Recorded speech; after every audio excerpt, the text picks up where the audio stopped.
ಭಗವಾನ್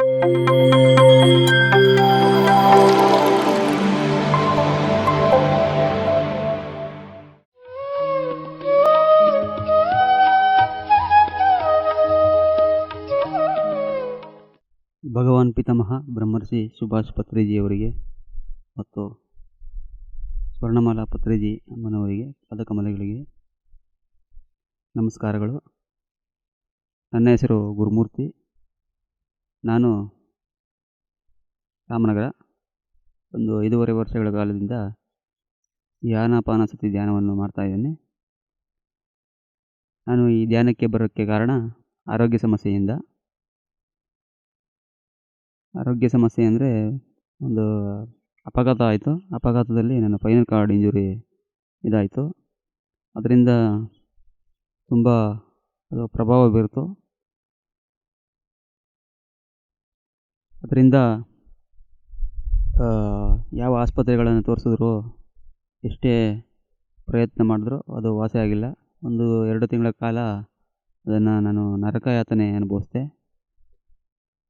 ಯಾವಾಗ ನನ್ನ ದೈವಿ ಭಕ್ತಿಯಿಂದ ಮತ್ತು ದೈವ ಪ್ರಭಾವದಿಂದ ನಾನು ಈ ಧ್ಯಾನಕ್ಕೆ ಬಂದೆ.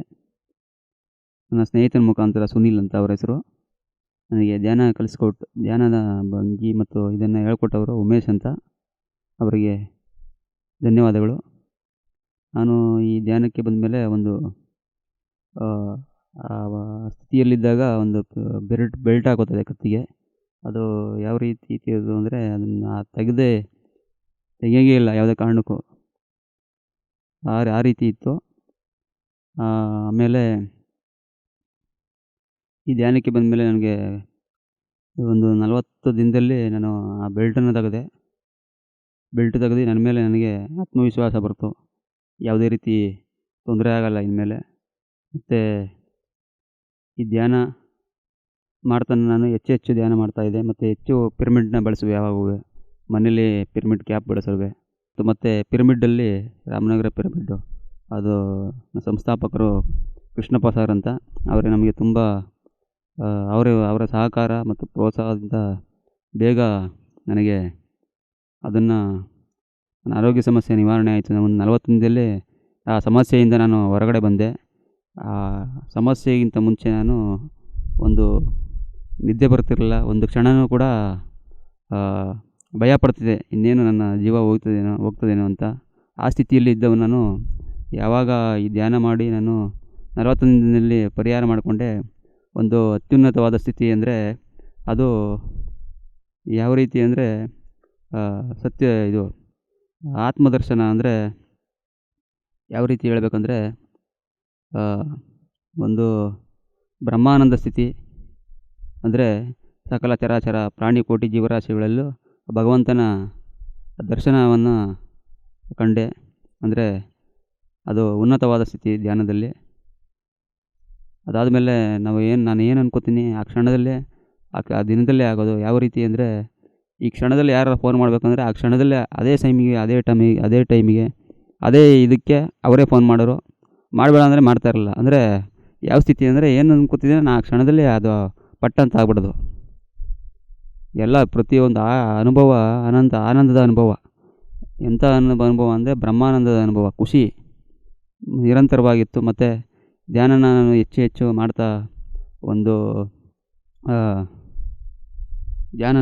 ಮಾಡ್ತಾ ನಾನು 1 ಗಂಟೆ 2 ಗಂಟೆ ಹೀಗೆ 8 ಗಂಟೆ 12 ಗಂಟೆ ಅಭ್ಯಾಸ ಮಾಡ್ತಾಯಿದ್ದೆ. ಹೆಚ್ಚು ಪಿರಮಿಡಲ್ಲೇ ಇರ್ತಿದ್ದೆ ಹೆಚ್ಚಾಗಿ ನಾನು.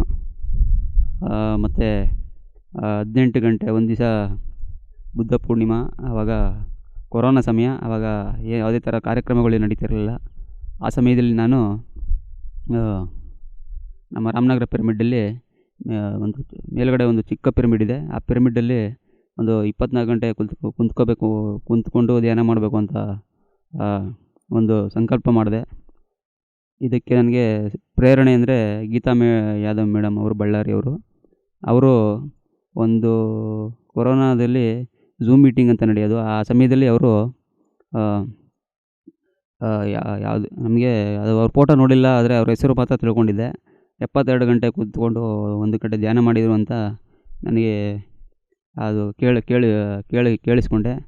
ಆ ಸಮಯದಲ್ಲಿ ಅವರು ನನಗೆ ಪ್ರೇರಣೆ ಆದರು. ಅವರ ಪ್ರೇರಣೆಯಿಂದ ನಾನು ಒಂದು ದಿನ 18 ಗಂಟೆ ಕುಂತೆ. ಆವಾಗ ನನಗೆ ಒಂದು ಯಾವುದೇ ರೀತಿ ಇಲ್ಲದೆ 18 ಗಂಟೆ ಕುಂತು ಧ್ಯಾನ ಮಾಡಿದೆ. ಮತ್ತು ಅಭ್ಯಾಸ ಮಾಡ್ತಾ 2ರಿಂದ 3 ಬಾರಿ ನಮ್ಮ ರಾಮನಗರ ಪಿರಮಿಡ್ಡಲ್ಲಿ ಒಂದು ದಿನಗಳ ಕಾಲ 24 ಗಂಟೆ ಕೂಡ ಕಾಲ ಧ್ಯಾನ ಮಾಡಿದ್ದೀನಿ. ಮತ್ತು ಎಲ್ಲ ಕಡೆ 108 ದಿನ ಕಾಲ ಅಖಂಡ ಧ್ಯಾನ ಮಾಡಿಸಿದ್ರು ಗೀತಾ ಮೇಡಮ್ ಅವರು. ಆಗ ಒಂದು 4ರಿಂದ 5 ಬಾರಿ ಧ್ಯಾನ ಮಾಡಿದ್ದೀನಿ 24 ಗಂಟೆಗಳ ಕಾಲ. ಮತ್ತು ಒಂದು ಹುಣ್ಣಿಮೆಯಲ್ಲಿ ಬಳ್ಳಾರಿಯಲ್ಲಿ ಇರ್ತಕ್ಕಂಥ ಅಮಶಕ್ತಿ ಪಿರಮಿಡ್ ಧ್ಯಾನ ಕೇಂದ್ರದಲ್ಲಿ ಒಂದು 24 ಗಂಟೆಗಳ ಕಾಲ ಕುಂತು ಧ್ಯಾನ ಮಾಡಿದ್ದೀನಿ. ಮತ್ತು ಈ ಧ್ಯಾನದಿಂದ ನನಗೆ ಆಗಿರುವಂಥದ್ದು ಲಾಭಗಳು, ಮೊದಲನೇದಾಗಿ ಆರೋಗ್ಯ ಸಮಸ್ಯೆ ಅದು ನಿವಾರಣೆ ಆಯಿತು. ಆ ಸಮಯದಿಂದ ನಾನು ಈ ಸಮಯದವರೆಗೂ ಯಾವುದೇ ರೀತಿ ಮಾತ್ರೆ ಕೂಡ ನುಂಗಿಲ್ಲ. ಯಾವುದೇ ರೀತಿ ಆರೋಗ್ಯ ಸಮಸ್ಯೆ ಅಂತ ನಾನು ಆಸ್ಪತ್ರೆಗೂ ಕೂಡ ಹೋಗಿಲ್ಲ. ಮತ್ತು ನನಗೆ ತುಂಬ ಬದಲಾವಣೆ, ಆರ್ಥಿಕವಾಗಿ, ಸಾಮಾಜಿಕವಾಗಿ ಮತ್ತು ಮೆಂಟಲಿ, ಫಿಸಿಕಲಿ ಈ ಧ್ಯಾನದಿಂದ ನಾನು ಒಂದು ಸದೃಢ ಆಗಿದ್ದೀನಿ. ಮತ್ತು ಧ್ಯಾನದಿಂದ ನಮ್ಮ ಮನೆಯಲ್ಲಿ ತುಂಬ ಬದಲಾವಣೆಗಳಾಗಿದೆ. ಮೊದಲು ನಾನು ಧ್ಯಾನಕ್ಕೆ ಬಂದೆ. ನಮ್ಮ ತಾಯಿ ಬಂದರು ಧ್ಯಾನಕ್ಕೆ ಬಂದ ಮೇಲೆ ನಮ್ಮ ಮನೇಲಿ ತುಂಬ ಪ್ರಭಾವ ಆಯಿತು. ನಮ್ಮ ತಾಯಿ ಧ್ಯಾನ ಮಾಡಿದ್ರು. ಮತ್ತು ನಮ್ಮ ಮನೆಯಲ್ಲಿ ಒಂದು ಮಂಡಲ ಧ್ಯಾನ ಪ್ರಾರಂಭ ಮಾಡಿದೋ ಒಂದು ಮೊದಲನೇ ವರ್ಷ.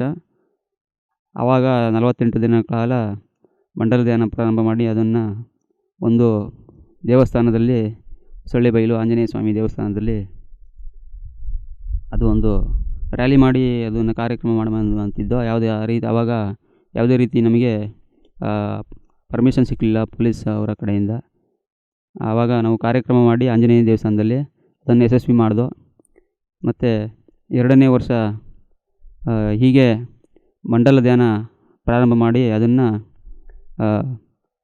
ಯಶಸ್ವಿಯಾಗಿ ಒಂದು ರಾಮನಗರ ಬೃಹತ್ ಸಸ್ಯಾಹಾರ ರ್ಯಾಲಿ ಮೂಲಕ ನಮ್ಮ ಏರಿಯಾದಲ್ಲಿ ಬಾಲಗೇರಿ ಅಂತ ಇರುವಂಥ ರಾಮನಗರ ತಾಲೂಕು ಬಾಲಗೇರಿ 13ನೇ ವಾರ್ಡು ಇರುವಂಥ ಒಂದು ಏರಿಯಾದಲ್ಲಿ ನಮ್ಮ ಏರಿಯಾ ಪೂರ್ತಿ ಒಂದು ಸಸ್ಯಾಹಾರ ರ್ಯಾಲಿ ಮಾಡಿದೋ.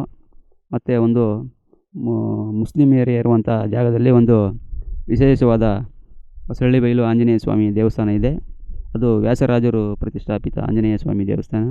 ಅದು ತುಂಬ ಶಕ್ತಿಯುತವಾದ ಜಾಗ. ಎಲ್ಲರೂ ಆ ದೇವಸ್ಥಾನವನ್ನು ಭೇಟಿ ಮಾಡಬೇಕು. ಅಲ್ಲಿ ಧ್ಯಾನ ಮಾಡಿದ್ರೆ ತುಂಬ ಎಷ್ಟೋ ಸಮಸ್ಯೆಗಳು ಪರಿಹಾರ ಆಗ್ತದೆ. ಒಂದು ಶಕ್ತಿಯುತವಾದ ಪ್ರದೇಶ ಅದು. ಅಲ್ಲೇ ಒಂದು ಕಾರ್ಯಕ್ರಮ ಮಾಡಿ ಅದನ್ನು ಯಶಸ್ವಿ ಮಾಡಿದೋ. PMC ಕನ್ನಡ ಚಾನೆಲ್ ಅನ್ನು ಲೈಕ್ ಮಾಡಿ, ಶೇರ್ ಮಾಡಿ, ಸಬ್ಸ್ಕ್ರೈಬ್ ಮಾಡಿ ಮತ್ತು ಮಾಡಿಸಿ. ಎಲ್ಲರಿಗೂ ಧನ್ಯವಾದಗಳು.